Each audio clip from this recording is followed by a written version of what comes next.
Buenas noches. Como director del Centro Cultural San Hipólito, quiero darle la bienvenida a don Marcelino Oreja y por lo tanto alegrarnos y gozar de su presencia entre nosotros. En esta tarde que abrimos con la ayuda de los amigos del Camino de Santiago, ellos siempre tienen todas las reuniones aquí en el centro y nosotros nos sentimos verdaderamente a gusto y contentos con todas las actuaciones culturales que se van generando. Así que muchísimas gracias a don Marcelino y don Isidro que hayan organizado este acto. Muchísimas gracias, padre Rafael. Yo quisiera en primer lugar, expresar en nombre de la asociación que presido nuestro más profundo agradecimiento a la comunidad jesuita de San Hipólito, al Centro Cultural San Hipólito. Son ya 6 años seguidos, continuados, haciendo conferencias, ciclos de conferencias en esta casa y siempre nos han tratado con una exquisitez propia de los jesuitas, de verdad. Nos sentimos muy a gusto aquí. También agradecer en este 20 aniversario que estamos celebrando ahora a todos los socios que forman el colectivo de la Asociación de Amigos del Camino de Santiago de Córdoba, de la Casa de Galicia en Córdoba, y muy especialmente a la junta directiva que están trabajando como auténticos burros, están trabajando a tope, codo con codo, muy especialmente a una persona dentro de esta directiva, don Fernando Santos Urbaneja, que es el alma de estas reuniones en muchos casos. Y, por supuesto, a don Marcelino Oreja Aguirre, que para nosotros es nuestro broche de oro en este 20 aniversario. Bien, pues para presentar a Marcelino Oreja quisiera no extenderme mucho, pero sí quisiera comenzar con una frase que hace algunos años, cuando yo comenzaba a dar mis primeros pasos como peregrino, en un albergue perdido por ahí, por el norte de Zamora, hay algunos compañeros aquí que entonces venían conmigo. Un hospitalero, un hombre ya mayor, que por allí que atendía a los peregrinos, y me acerqué a él y le pregunté, ¿por qué seguía en el camino tan mayor? Me dio una respuesta breve pero muy certera, y me dijo, niño, si los peregrinos son gente de bien, ¿dónde voy a ir yo? Son gente de bien. El tiempo le sigue dando la razón a aquel hospitalero ya veterano, ya mayor, ¿no? Porque hoy los peregrinos que caminan a Santiago de Compostela se cuentan ya por cientos de miles. Hoy el camino es plural, el camino es multirracial, es masculino y femenino, es un camino espiritual, es un lugar de encuentro para compartir, para colaborar. Como suele decir otro buen peregrino presente en esta sala, el camino es un río de agua clara en medio de aguas contaminadas. El camino es un motivo de esperanza. Pero pocos saben cómo el camino, que casi había desaparecido, que era poco más que una memoria histórica, recuperó tono y brío a finales de la década de los 80. Y muy pocos saben que uno de los principales artífices de ese milagro es don Marcelino Oreja. La historia es la siguiente. Año 1987. El secretario general del Consejo de Europa, antiguo ministro de Asuntos Exteriores de España, observa la deriva de Europa, una Europa sin alma, olvidada de sus raíces. Piensa en el camino. En torno al camino surgió Europa, se forjó un sentimiento común, una identidad. Europa se hizo caminando, Europa se hizo protegiendo al caminante. Frente a una Europa materialista y tecnócrata, se alza la recuperación de los ideales fundacionales. Y el secretario general del Consejo de Europa, Marcelino Oreja, apuesta por impulsar las rutas culturales del viejo continente y muy especialmente el Camino de Santiago, porque cree en una Europa caminante, en una Europa intercultural, la Europa que se forjó en el Camino de Santiago. Y no ceja en su intento, y lo incluye en las visitas que realiza a los mandatarios de todas las capitales europeas, hasta conseguir que en el año 1987 el Camino de Santiago sea declarado primer itinerario cultural europeo. A partir de ahí, el camino del siglo XXI, el que todos conocemos. Pero don Marcelino Oreja Aguirre nunca se ha desvinculado del camino. Hijo adoptivo de Santiago de Compostela, medalla de oro de la cultura de esa ciudad, su dedicación al Camino de Santiago y al fomento de la peregrinación la sigue desarrollando como presidente de la Fundación Ad Sanctum Jacobus Peregrinatio. Es autor de varias obras de referencia sobre el viejo continente. ¿Europa para qué? Obra que lleva el prólogo de Raymond Barre y que fue presentado en su día por Simone Weil.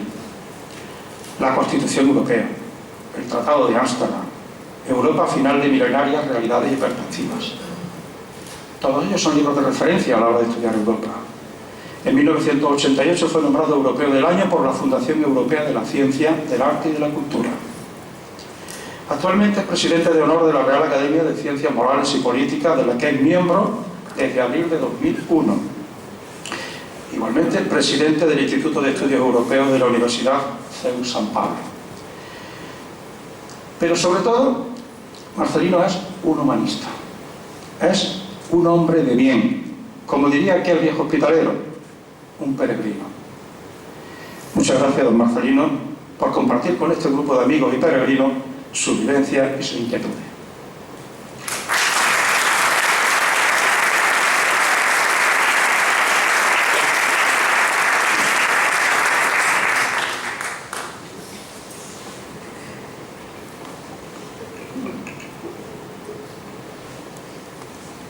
Señor presidente de la asociación, querido director del Centro Cultural San Hipólito, querido padre Porras, señoras y señores, yo les confieso que siento una gran emoción encontrarme aquí y para mí el título más importante es ser amigo del Camino de Santiago.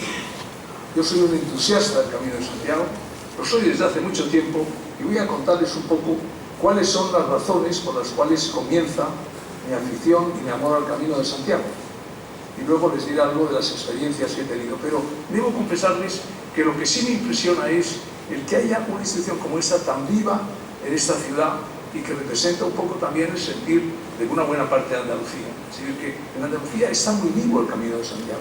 Está tan vivo, o más vivo quizá, que en otras regiones españolas. Y esto realmente se debe a que hay unas personas que se ocupan de dirigirlo, que se ocupan de encauzarlo, y que hay una participación muy activa de todos ustedes, de una forma u otra, porque se puede ser amigo del camino sin haber recorrido otro camino, pero habiendo vivido lo que significa la emoción del Camino de Santiago. Por consiguiente, mis primeras palabras son para agradecer esta invitación, para participar en esta celebración del 20 aniversario de la Asociación de Amigos del Camino de Santiago de Córdoba.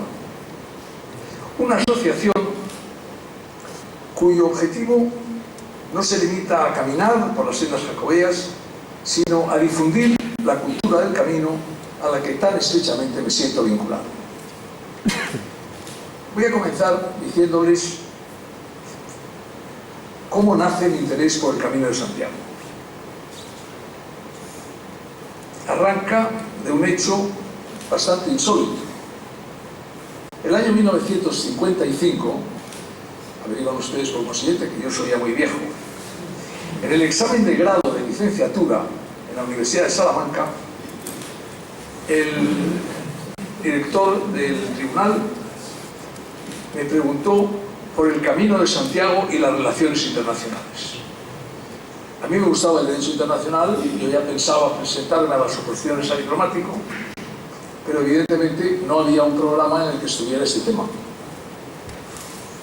No era materia de cuestionario y me obligó a improvisar una respuesta que tuve la suerte, era don Alberto Echevarría, conocido entonces, un gran teólogo, un gran filósofo, y pareció convencerle al examinador, y que además tenía, como digo, fama de hueso, y ante el buen resultado del ejercicio, yo decidí que ese mismo verano tenía que recorrer una parte del camino para terminar a los pies del sepulcro y agradecer al apóstol su intercesión.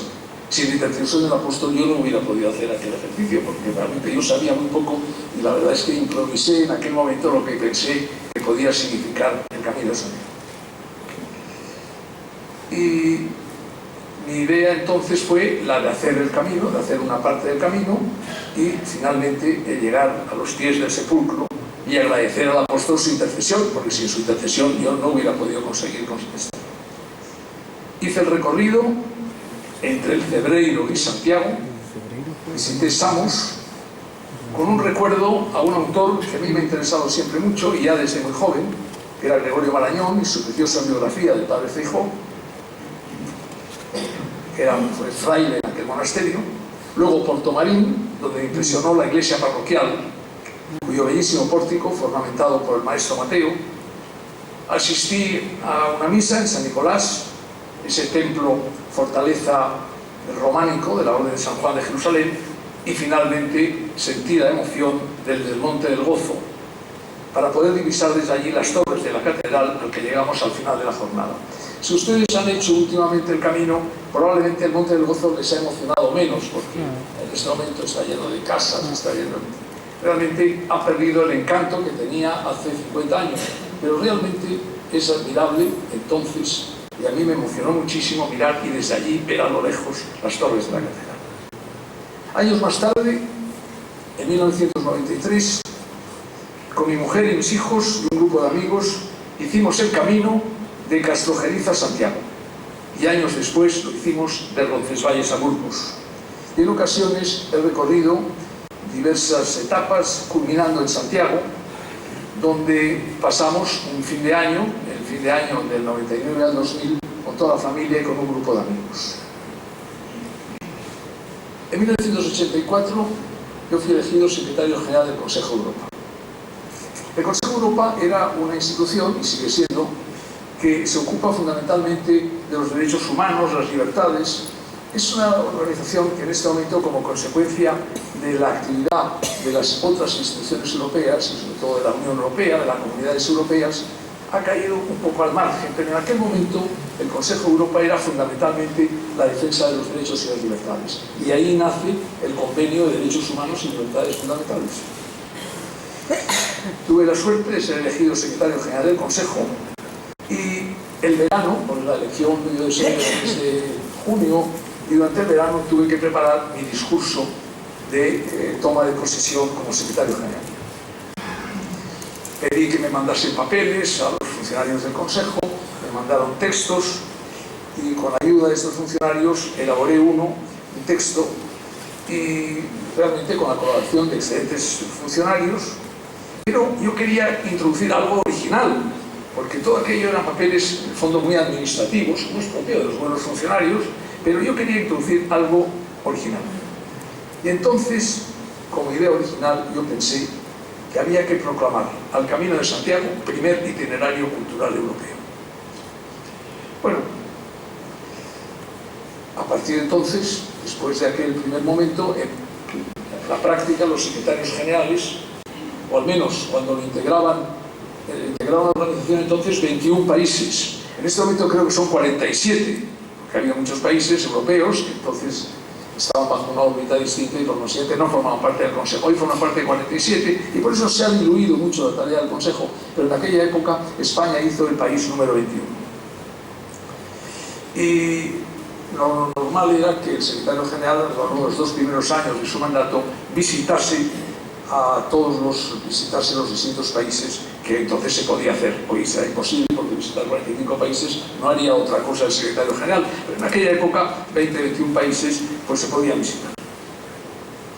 Preparé la visita y preparé pues, las cosas que debía hablar, que eran los derechos humanos, las libertades fundamentales, la Carta Social Europea, el convenio cultural, la cooperación jurídica, pero decidí incluir un tema, que era el tema del Camino de Santiago.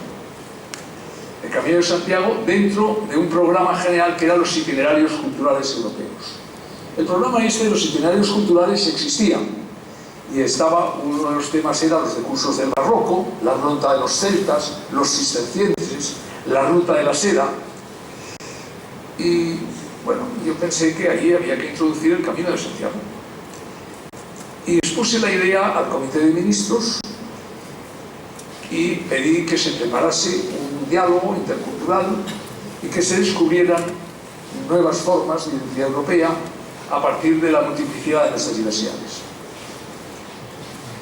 Y en esta tarea tuve unos colaboradores magníficos, y quiero citarlos porque fueron dos personas que me ayudaron enormemente en esta tarea y concretamente en esta relativa al Camino de Santiago.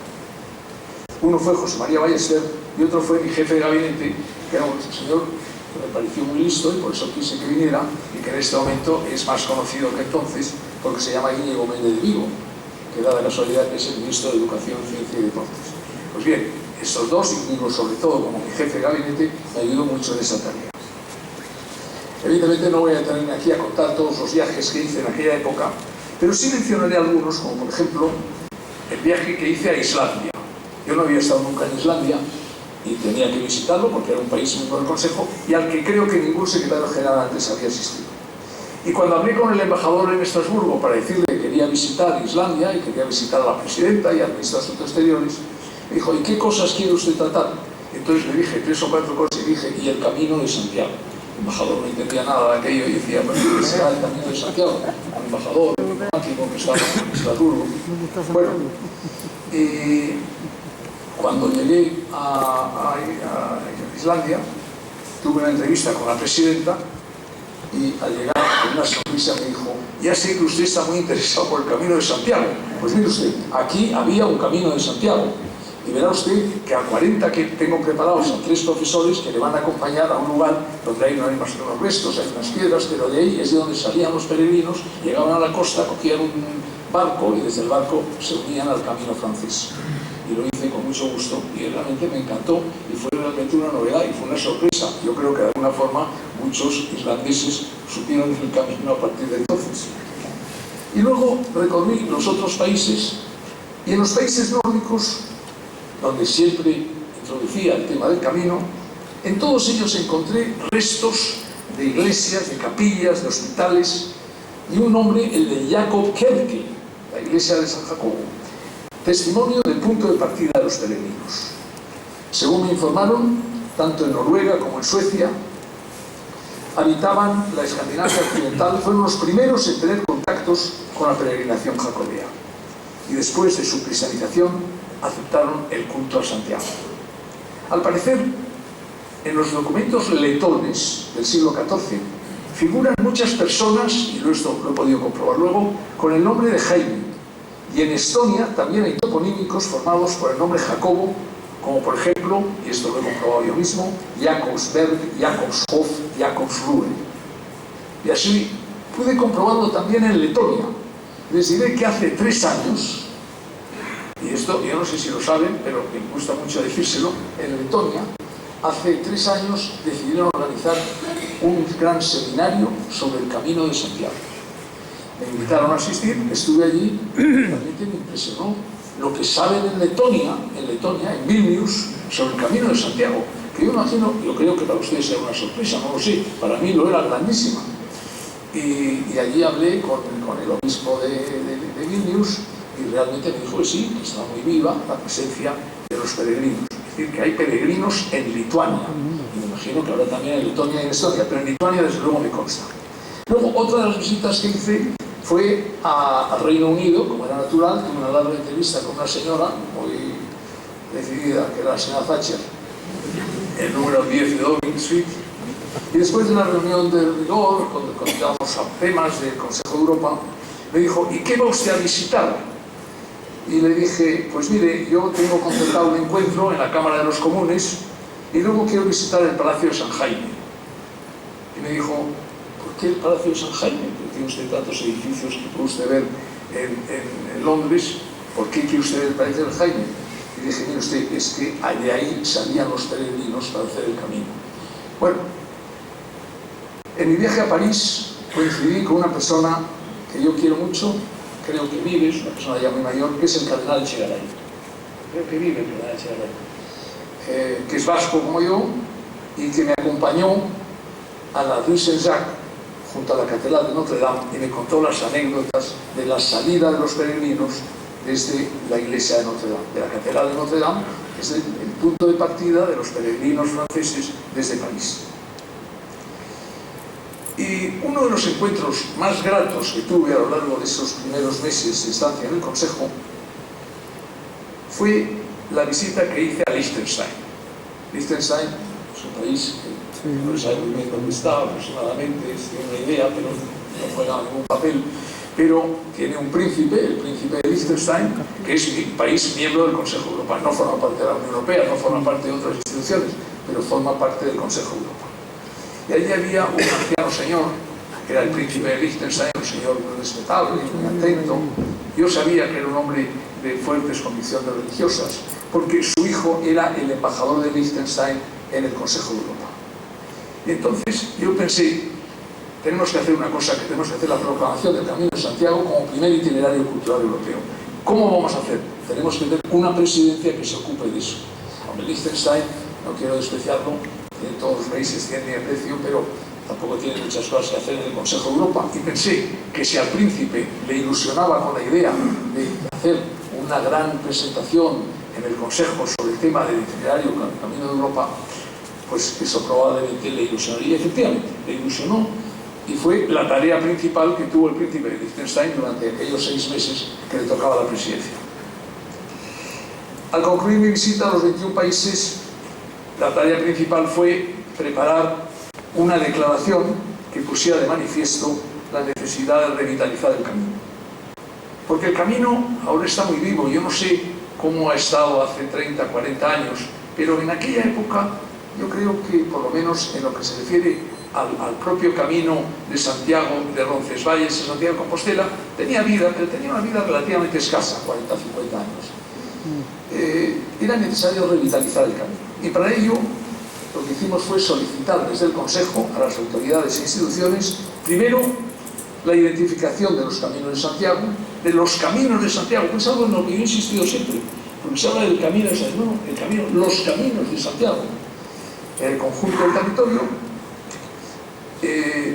Naturalmente ustedes lo entienden muy bien, pero entonces no estaba aquello tan claro. El camino de Santiago, ese camino que recorre el norte de España, el camino francés, no es sino el tramo final de la compleja red de caminos e itinerarios que partían desde hace siglos de todos los puntos de Europa y llevaban a los peregrinos hasta Compostela.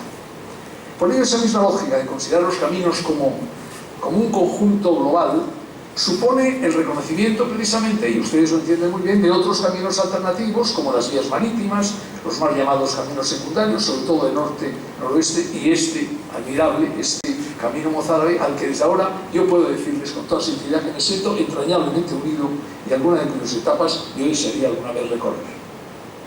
En segundo lugar, en la declaración propusimos la señalización de estos caminos con un emblema común que no existía. Era una acción destinada a subrayar el carácter simbólico de este itinerario, porque había que visualizarlo sobre el conjunto del continente europeo. Y el emblema es el que todos ustedes conocen: una vieira estilizada y orientada hacia el oeste que encierra una triple lectura. Recuerda el símbolo tradicional de los peregrinos e integra al mismo tiempo dos elementos nuevos: un sentido dinámico de marcha hacia el oeste y el recuerdo de convergencia de caminos que resulta consustancial a nuestro itinerario. Y debo recordar también aquí que hace 30 años colocamos en el centro de la Plaza del Obradoiro una losa que evoca la declaración. Cuando llegamos, se recuerdan, estaba la plaza, estaba la catedral, y en el centro mismo se quitó una losa y pusimos una losa que recordaba que el Camino de Santiago era el primer itinerario cultural europeo. En la declaración se propuso igualmente el lanzamiento de unos programas de animación cultural para redescubrir el patrimonio histórico, literario, musical y artístico creado por los peregrinos. Y en esta tarea pues hay instituciones que realizan una gran labor, ustedes lo hacen desde aquí, otros desde la propia cofradía del Apóstol Santiago, que ha tenido una vida próspera y que no sé en este momento cómo está, pero yo me imagino que seguirá viva. La declaración menciona también la relación permanente entre ciudades y regiones situadas a lo largo del camino y se anima a estimular la creación artística para renovar esa tradición y testimoniar unos valores interpersonales de la identidad cultural europea. Y por último, se manifiesta que la fe que ha animado a los peregrinos a lo largo de la historia y que les ha reunido en una aspiración común, más allá de las diferencias y los intereses nacionales, inspire también hoy, y principalmente a los jóvenes, a construir una sociedad fundada en la tolerancia, el respeto a los demás, la libertad y la solidaridad. Y esta declaración, después de tantos años, mantiene hoy toda su vigencia y es preciso enlazar su contenido con los caminos de Santiago tan bellamente descritos en esa joya que es el Codex Calixtinus, felizmente recuperado, y en el que se recomiendan unos itinerarios cuyas etapas principales están marcadas por la existencia previa de santuarios que los peregrinos pueden visitar en su itinerancia religiosa y penitencial, y cuyos vestigios se conservan en forma de iglesias, capillas, cruceros, que jalonan los caminos no solo en España o Francia, sino a través de todo el continente europeo. Recorrer estos caminos de peregrinación en estos días, permite también una lectura que, más allá de la opción que para nosotros, para muchos, es esencial, confesional o religiosa, se inscribe también en el marco más amplio de una vivencia o experiencia de carácter espiritual. Tantos siglos de peregrinación han acrisolado una serie de valores que dan sentido tanto a la peregrinación como al itinerario.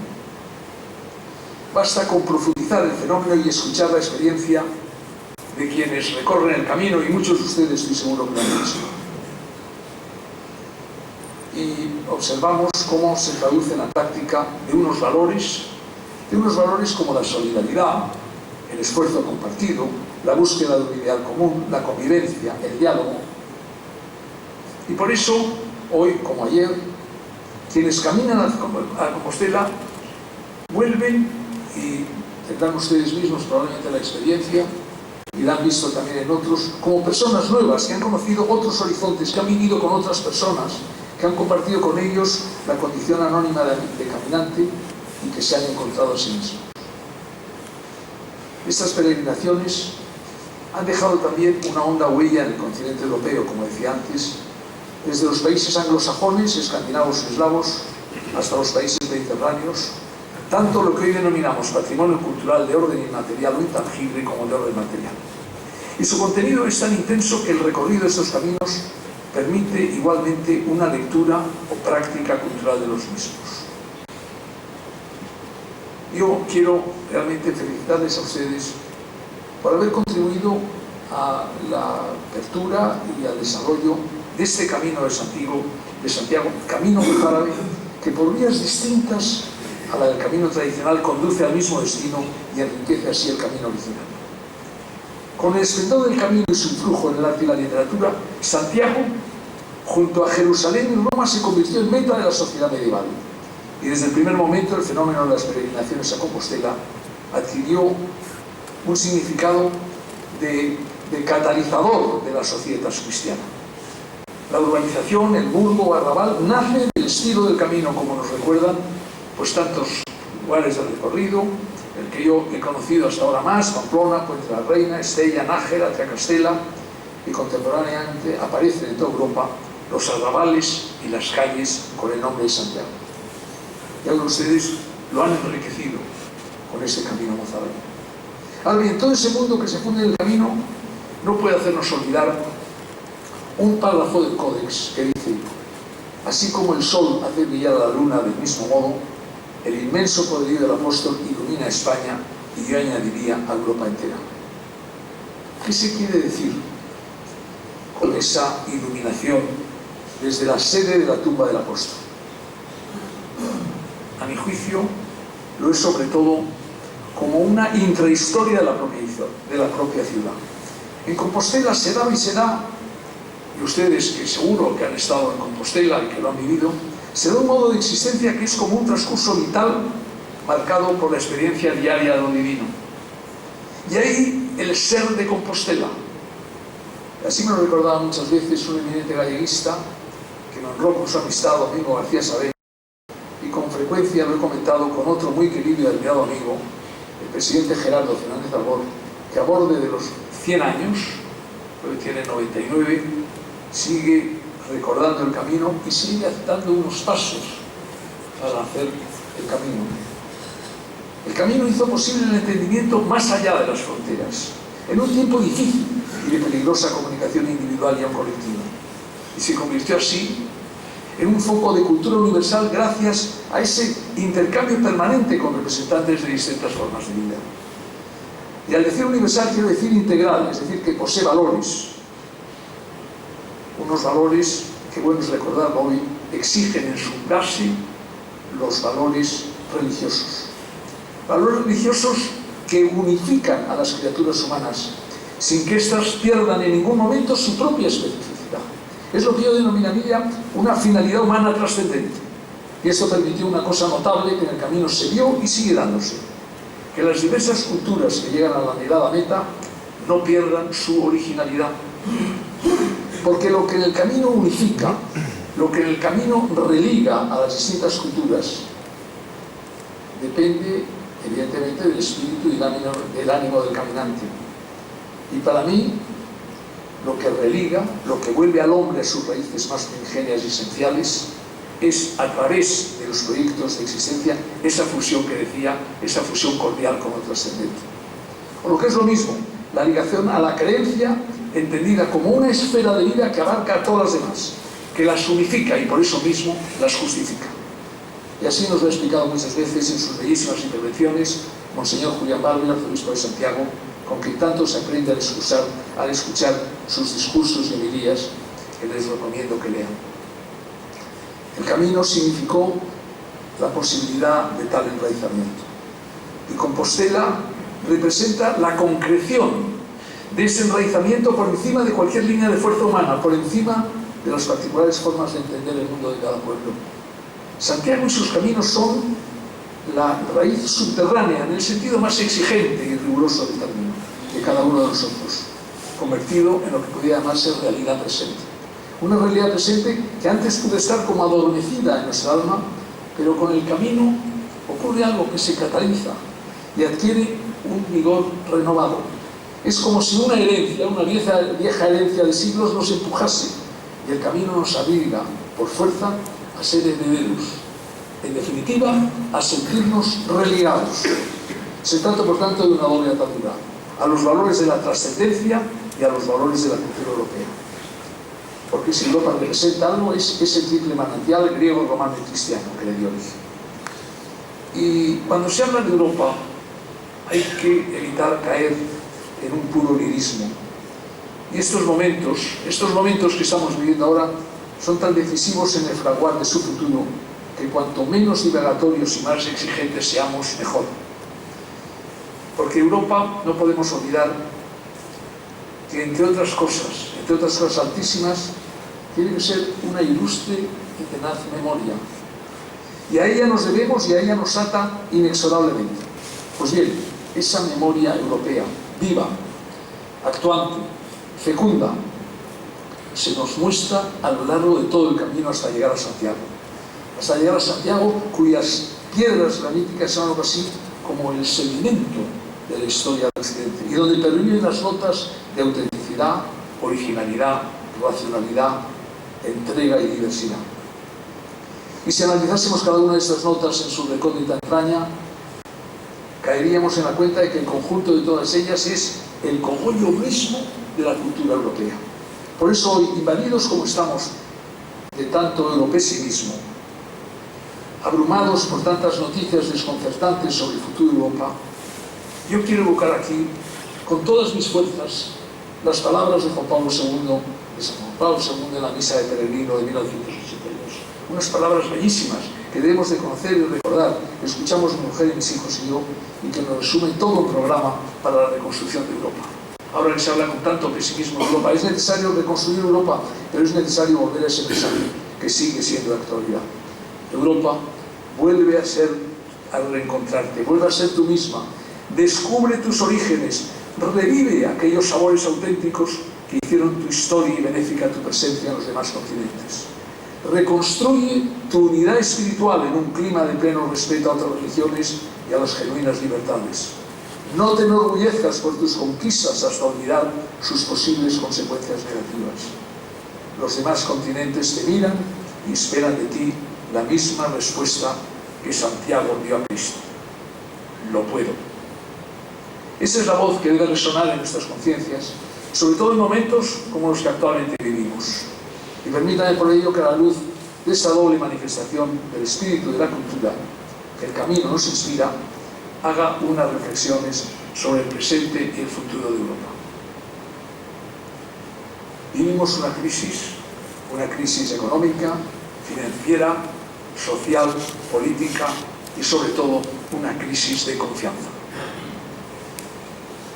Hemos padecido prácticas irresponsables en el sector financiero, deudas públicas insostenibles, falta de competitividad en muchos estados europeos.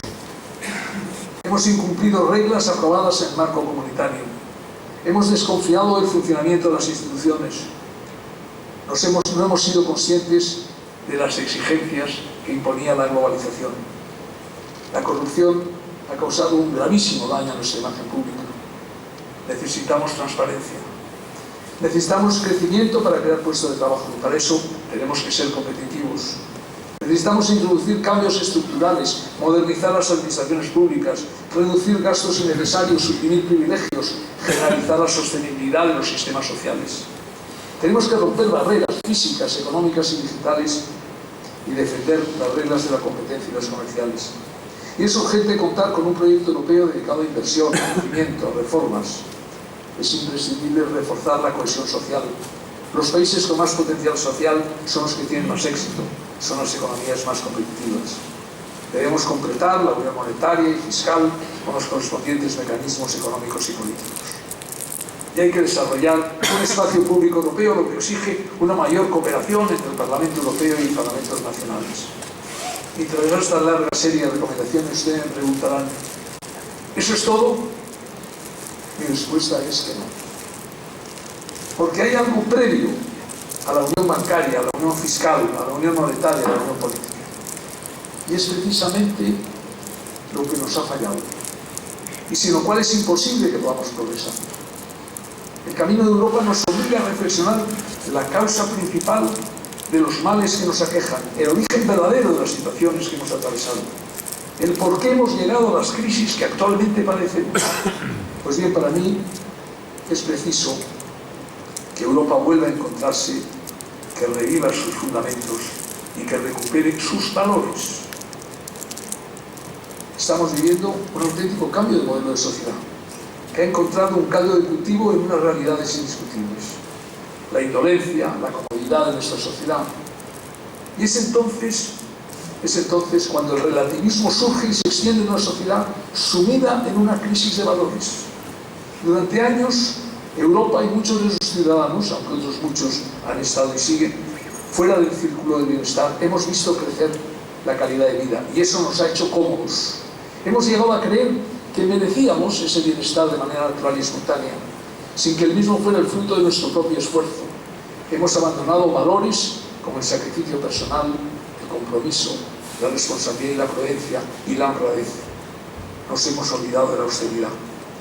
Hemos vivido por encima de nuestras posibilidades y eso a la postre conduce a una sociedad débil, aletargada, acomodaticia, en la que una doctrina basada en el todo vale encuentra su mejor territorio y su mejor escenario para expandirse. Y no hemos sido capaces de presentar resistencia frente a los defensores del relativismo.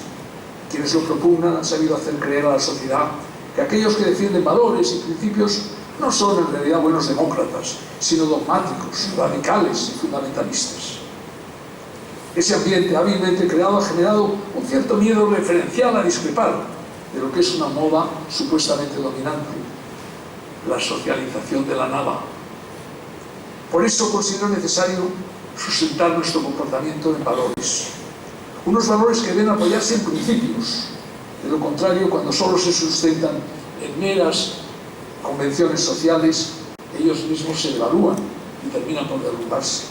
Solo un marco de principios completados en la práctica de virtudes ciudadanas permitirá superar la profunda crisis moral en que nos encontramos.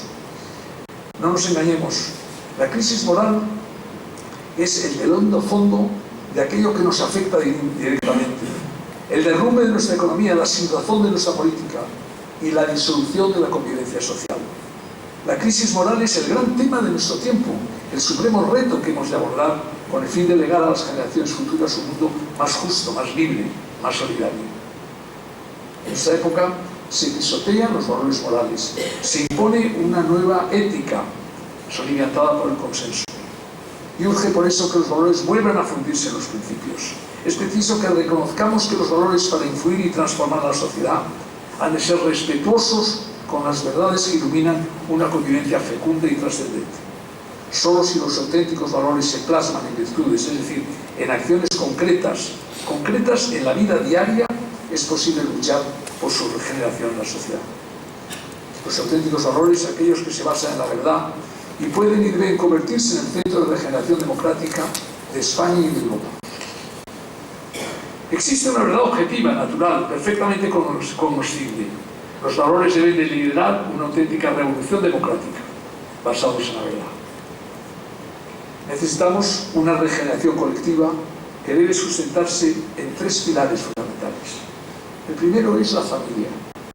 Si las políticas se diseñan y se ejecutan considerando a las personas como seres aislados, se transforma a estos en aquello que el Estado o el gobierno de turno quiere hacer de ellos. Nuestro modelo social que desprecie o devalúe a la familia no puede ofrecer ni paz ni prosperidad a las personas.